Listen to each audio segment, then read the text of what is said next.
What's going on, guys? It is Brandon back here on this first night of NFL football. That game took a lot longer than I'd expected. Cowboys Eagles, rain delay in there, ejection in the first part of the game, and I was in class for the most of the beginning of it since I have class till 9:30 on Thursdays. So yeah, that's wonderful.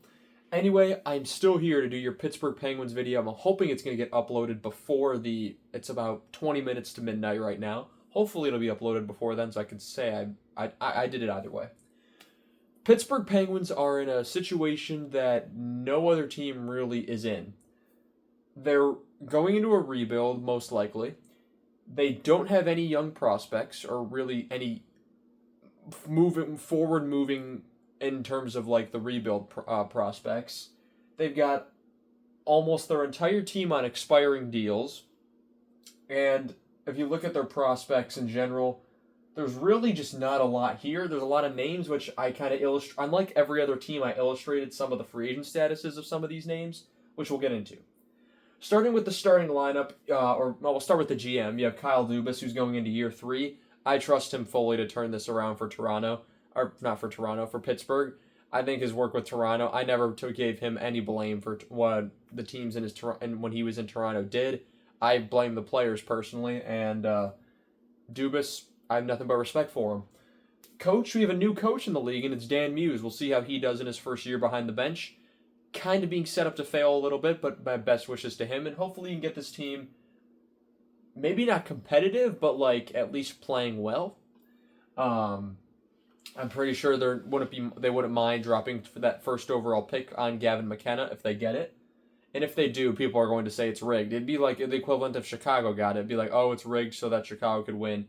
Oh, they get Lemieux, they get Crosby, now they're going to get McKenna. That's just how people think.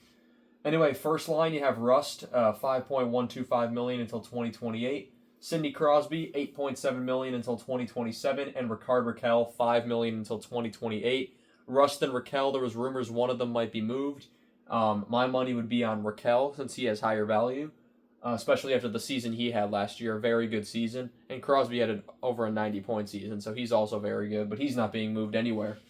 But Raquel could be another year where we see him on the trading block or see what they can get for him. You have Danton Heinen on your second line, which tells you it's a weak team because I love Danton Heinen, don't get me wrong. He's a good player, not someone I'd want on my second line. $2.25 million until 2026. You have Evgeny Malkin, what's probably going to be his last season, $6.1 million until 2026. And Anthony Mantha, $2.5 million until 2026. So, 2026, 3 expiring deals on that second line.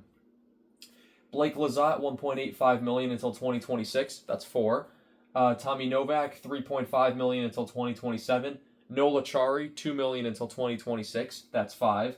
Connor Dewar, $1.1 million until 2026. That's 6. Kevin Hayes, his long deal, $3.571 million until 2026. I believe the Flyers retained on some of that, so that's why it's a weird cap hit. That expires in 2026 as well, so that's 7 forwards right there. Then you have Brazeau, who just signed $1.5 million until 2027. Looking at the depth this team has up front, there's a lot of it, a lot of expiring it. Tomasino, he's the only RFA of the forward group that's consistently in the lineup. $1.75 million until 2026, where he's an RFA. Imam was a UFA after the season. Pustinen's a UFA. Koivunen's an RFA in 2026. Poulin's an RFA in 2026. Harvey Pinard signs here. He's a UFA. Then you have Hollander, who has some NHL experience, never really has lived up to the potential. And then other forwards that are probably not going to hit the lineup, except McGroarty, who's an RFA in 2027. You also have Kindle, Zonin, Horkoff, who I believe were all drafted this year. Ilian, Fernstrom, and Ponomarev, who is a restricted free agent currently. So, some names here. Not a lot of high draft picks, though. None of these guys are in the top 10 in terms of the 2025 draft. And I'm not sure about the other drafts personally. I've never heard of any of their names. I mean, I watched the 2025 draft, so I know who Kindle, Zonin, and Horkoff are. Other than that, not of any really first-round picks in there. Moving on to the defense. You have Graves, who's going to be the longest tenured Penguin on this team if he lives out his deal. $4.5 million until 2029. You have Letang, $6.1 million until 2028. Shea, $900,000 until 2026. Eric Carlson, $10 million until 2027. Will his deal be moved once again? It's already been shipped around a bunch of places. You had it in Ottawa, you had it in San Jose, and now it's in Pittsburgh. Does he go anywhere else? Wotherspoon comes in at $1 million until 2027, and then Clifton, with 1 year left on his deal, is traded here, $3.333 million until 2026. So that's 9 starters right here who are unrestricted free agents in their starting lineup. They're gonna have a lot of cap space. Then you have Tristan Jarry, I got another one. Matt Dumba, $3.75 million until 2026 is also off the books. Alexiev signs here. He's RFA in 2026. You have Owen Pickering, RFA in 2027. Maybe a little promise there. Caleb Jones is here. The one defensive prospect that I looked at was Brunicky. He looked like an interesting prospect. I think he's got some potential. So that's really it for the defense. Then you have, on the goaltending side, Jari, $5.375 million until 2028. Shelovs is traded from Vancouver. He's an RFA in 2026. And in depth for goaltending, you have Bloomqvist, who came in and actually played pretty well. RFA in 2026 as well. And you have Gabriel Daigle, I don't know how to pronounce his name, but it's he's a very noted goaltender in NHL franchise mode. So that's how I know of him. But Shelovs and Blomqvist both being RFAs, that's going to be interesting. Does this mean they might move off Jari? I don't think Shelovs is ready for the starting role after a bit of a rough year in Vancouver. So maybe not. And Blomqvist, I think he's younger than Shelovs, so I definitely wouldn't throw him into that role either. So if you look at their additions and subtractions, you have Mantha, Brazo, Clifton, Wotherspoon, Shelovs. Harvey Pinard's in there, Alexiev's in there, Dumba's in there, Caleb Jones. None of them are going to move the needle very much. Subtractions, Grzelcyk, who is the best defenseman that's still unsigned.